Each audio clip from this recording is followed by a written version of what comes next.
Hi guys, welcome back to our channel. ഇന്ന് KEAM 2026 പറ്റിയിട്ടുള്ള ഒരു വീഡിയോ ആയിരിക്കും ഉണ്ടാവുക. ഇതിൽ നമ്മൾ കീമിൻ്റെ മാർക്ക് വേഴ്സസ് റാങ്ക്, അതുപോലെ തന്നെ എക്സാം പാറ്റേൺ, എലിജിബിലിറ്റി, അതുപോലെ റാങ്ക് ലിസ്റ്റ് എങ്ങനെ പ്രിപ്പയർ ചെയ്യുന്നത് എന്നുള്ള കാര്യങ്ങളായിരിക്കും ഇതിൽ പറയുന്നുണ്ടാവുക. വീഡിയോയിലേക്ക് പോവാം. ഫസ്റ്റ് നമ്മൾ പറയാനായിട്ട് പോകുന്നത് എക്സാമിൻ്റെ എലിജിബിലിറ്റി ക്രൈറ്റീരിയയാണ്.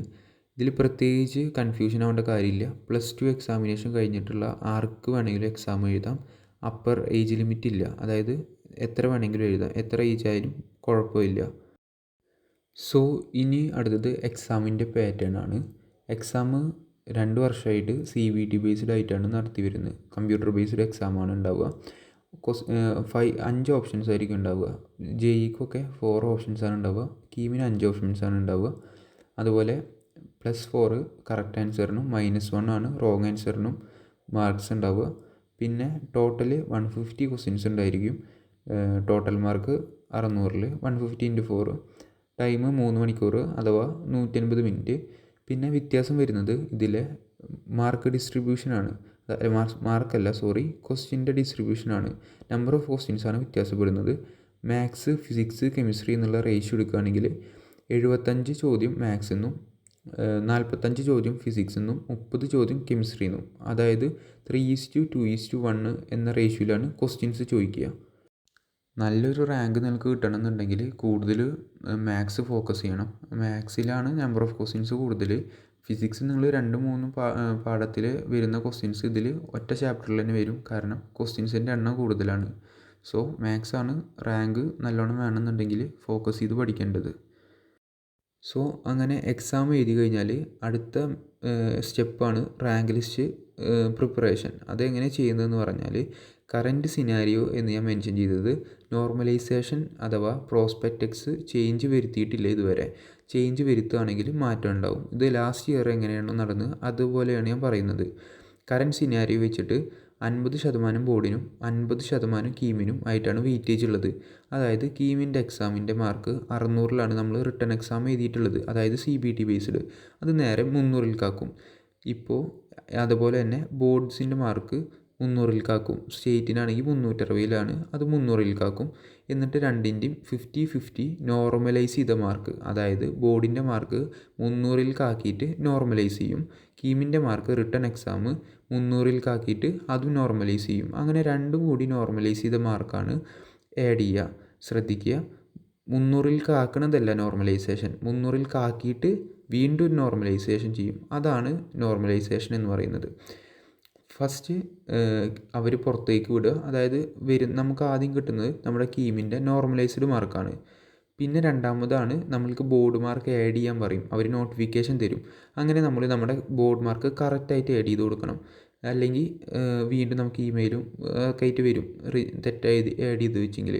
പിന്നെ തേർഡാണ് നമ്മൾ നമ്മുടെ ബോർഡ് മാർക്കും നോർമലൈസ്ഡ് മാർക്കും കൂടിയിട്ടാണ് പിന്നെ റാങ്ക് ലിസ്റ്റ് വിടുക. അപ്പോൾ ഇപ്പോൾ നിങ്ങൾക്ക് ആ ഒരു വെയിറ്റേജ് എങ്ങനെയാണ് റാങ്ക് ലിസ്റ്റ് പ്രിപ്പയർ ചെയ്യുന്നുള്ള കാര്യം മനസ്സിലായിട്ടുണ്ടാവും എന്ന് വിചാരിക്കുന്നു. ശ്രദ്ധിക്കുക, ബോർഡ് മാർക്ക് 300-ലേക്കാക്കിയതല്ല നോർമലൈസേഷൻ. 300-ലേക്കാക്കിയിട്ട് എല്ലാ ബോർഡും കൂടിയിട്ട് കമ്പയർ ചെയ്തിട്ട് മാർക്ക് കുറയ്ക്കുന്നതും കൂട്ടുന്നതും ആയിട്ടുള്ള മെത്തേഡാണ് നോർമലൈസേഷൻ. അതുപോലെ തന്നെ കീമിനും ധാരാളം ഷിഫ്റ്റുകളിൽ പരീക്ഷ നടക്കുന്നതുകൊണ്ടാണ് അങ്ങനെ നോർമലൈസ് ചെയ്യുന്നത്.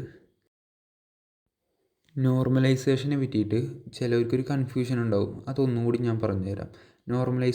നോർമലൈസേഷൻ ചെയ്യുന്നതിൻ്റെ കാരണങ്ങൾ എന്താണെന്ന് പറഞ്ഞാൽ, ഒന്ന്, കീം എക്സാം ധാരാളം ഷിഫ്റ്റുകളിലായിട്ടാണ് നടക്കുക. പല ദിവസങ്ങളിലായിട്ടാണ് നടക്കുക. അപ്പോൾ അങ്ങനെ നടക്കുമ്പോൾ ചിലവർക്ക് ടഫായിരിക്കും, ചിലവർക്ക് ഈസി ആയിരിക്കും. ടഫ് ആകുമ്പോൾ നോർമലൈസ് ചെയ്യുമ്പോൾ മാർക്ക് കൂടാനും ഈസി ആകുമ്പോൾ മാർക്ക് കുറയും, അങ്ങനെയാണ് ഉണ്ടാവല്. ഇനി ഡിഫറൻറ്റ് ബോർഡ്, അതായത് ചിലവർ CBSE, സ്റ്റേറ്റ്, അങ്ങനെ രണ്ടും, പിന്നെ ICSE, അങ്ങനെ കുറേ സിലബസുകളുണ്ടല്ലോ.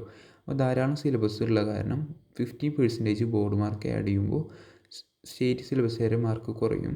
CBSE പഠിക്കുന്ന പിള്ളേരെ മാർക്ക് കൂടും, ICSE പഠിക്കുന്ന പിള്ളേരെ മാർക്ക് കൂടും. അപ്പോൾ അങ്ങനെയൊക്കെ ചില ഇതുണ്ട് ഇതിൻ്റെ ഉള്ളിൽ. അതെങ്ങനെയെന്ന് പറഞ്ഞാൽ, മാർക്ക് കൂടുന്നതും കുറയ്ക്കുന്നത് എങ്ങനെയെന്ന് പറഞ്ഞാൽ, ഓരോ ഇയറിലും ഓരോ ബോർഡ്സിനും പല മാർക്കാണ് കുറയുക. അത് കറക്റ്റ് എനിക്കറിയില്ല. എൻ്റെ ബാച്ചിന് -27 ആയിരുന്നു, ഞാൻ സ്റ്റേറ്റ് ആയിരുന്നു. അപ്പോൾ അങ്ങനെയൊക്കെയാണ് അതിൻ്റെ ഇതുണ്ടാവുക. സി, ഇതാണ് ഒരു എക്സാമ്പിളാണ്. ഇതെനിക്ക് ലാസ്റ്റ് ഇയർ കിട്ടിയ റാങ്കാണ്. ഇതിൽ ഫസ്റ്റ് 16.5K ആയിരുന്നു ലാസ്റ്റ് ഇയർ ഇൻട്രൊഡ്യൂസ് ചെയ്ത പുതിയ നോർമലൈസേഷൻ മെത്തേഡ് വഴി എനിക്ക് നോർമലൈസ് ചെയ്തപ്പോൾ കിട്ടിയ റാങ്ക്. പിന്നെ അത് കുറേ പ്രശ്നങ്ങളുണ്ടായിട്ടാണ് 24th നോർമലൈസേഷൻ മെത്തേഡിലേക്ക് മാറ്റിയപ്പോൾ എൻ്റെ 21.6K ആയി റാങ്ക് മാറിയത്. ഒരു 15-20 മാർക്കിൻ്റെ വ്യത്യാസമാണ് അതിലുണ്ടായിട്ടുള്ളത്. പക്ഷേ റാങ്കിൻ്റെ വ്യത്യാസം നിങ്ങൾ കണ്ടു കാണും, എത്ര കൊണ്ട് റാങ്ക് പോയി എന്നുള്ളത്. സോ ഇനി ഞാൻ കീമിൻ്റെ മാർക്കും റാങ്കും തമ്മിലുള്ള ഒരു കമ്പാരിസനാണ് പറയുന്നത്.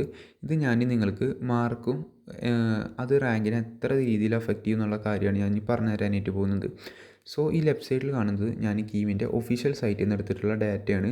അതിൽ വളരെ ചുരുക്കം ഡാറ്റ കിട്ടിയിട്ടുള്ളൂ. അതിൽ ഒരു ഇതാണ് എക്സാമ്പിളാണ് ഞാൻ കാണിച്ചു തരുന്നത്.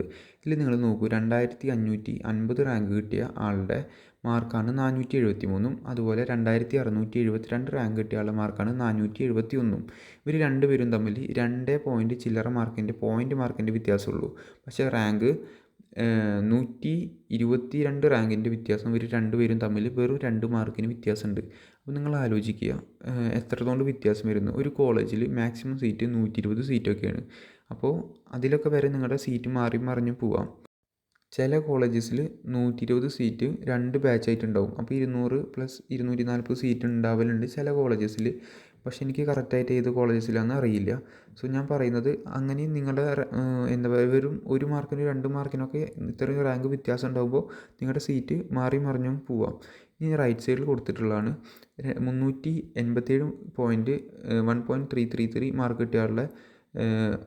മാർക്ക് കിട്ടിയാലുള്ള റാങ്കാണ് 12,183. അതുപോലെ തന്നെ 346.0011 മാർക്ക് കിട്ടിയാലുള്ള റാങ്കാണ് 21,585. ഇത് ഞാൻ നിങ്ങൾക്കൊരു ഐഡിയക്ക് വേണ്ടിയിട്ട് പറഞ്ഞതാണ്. അതുപോലെ തന്നെ അതിൻ്റെ അടിയിൽ ഞാൻ എഴുതിയിട്ട് കൊടുത്തിട്ടുള്ളതാണ്. അതിൻ്റെ ഒരു ഫ്രണ്ടിൻ്റെ ഡാറ്റയാണ്. അതായത് 1663 റാങ്ക് കിട്ടിയ ആ കുട്ടിയുടെ മാർക്ക് ഒരു 490നും 500ൻ്റെ ഇടയ്ക്കാണ് എന്നാണ് എന്നോട് പറഞ്ഞിട്ടുള്ളത്.